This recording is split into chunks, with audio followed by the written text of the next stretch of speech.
Hello, everyone. This is Chapter 1, Part 2. The sparrow was very out of place in the school hallway.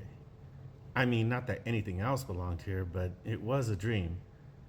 No one else paid attention to the sparrow flying nervously from the top of each locker to the next locker. It appeared to be checking out all the different characters in the hallway. The sparrow seemed to be searching for something or someone. No one kept the sparrow's attention longer than a few seconds before it was off to the next person. It settled near Tom and Jerry, who were arguing, of course. I made eye contact with the sparrow, and it fluttered its wings. I noticed one feather near its right wing that was sticking out, the way a piece of hair may not go down when you're trying to comb your hair. While it still moved its head side to side, the sparrow continued to look in my direction. I felt a strange connection with the tiny creature. Suddenly, the bird quickly turned to face down the hall. Any calm or peacefulness I felt left quickly. I could sense tension in its little body. Following its gaze, I saw why the sparrow was nervous. Creeping among the legs of students, a silky black cat was stalking the sparrow. The cat wasn't just black, it was dark, shadows kind of black.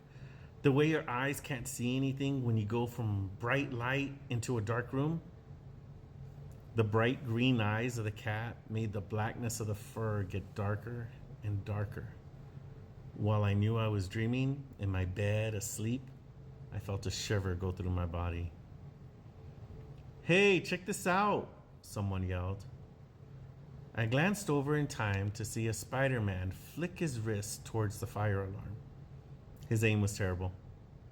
With a jump scare reaction, the sparrow was caught in a spider web.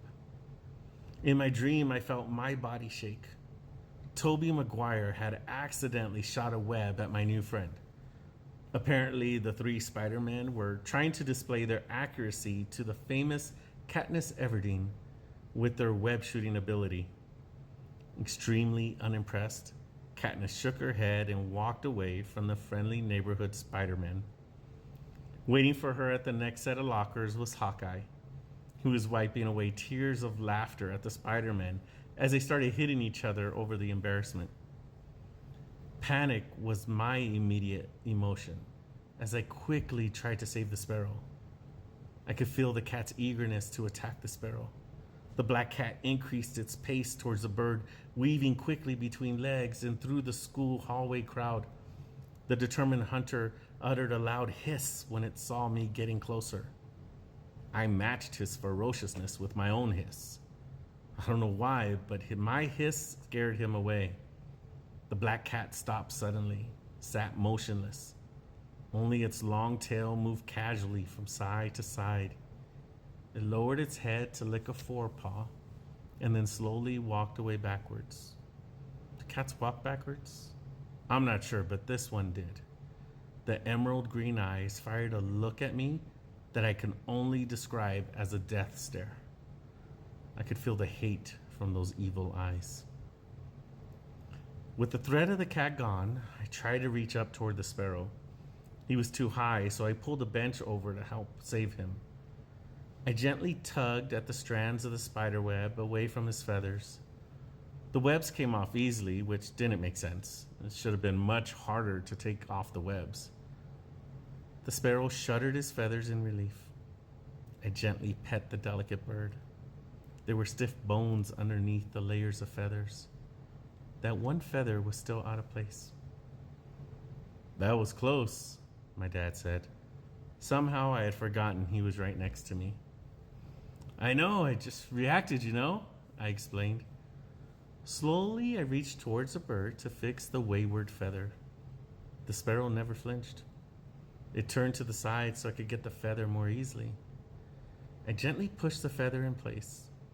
It only stayed down for a second and then popped back up with a poing sound. I tried again, and for a moment I believed it would stay down. It went up again with a louder poing. I don't know why, but this made my dad and I laugh so hard. Just then, I heard the school bell ring loudly in my dream. Students and movie characters all stopped, frozen in place, almost like someone pressed pause in my dream. Then everyone ran for his or her classroom doors. My dad turned to me and smiled. Kissing my forehead, he said, "Time to wake up."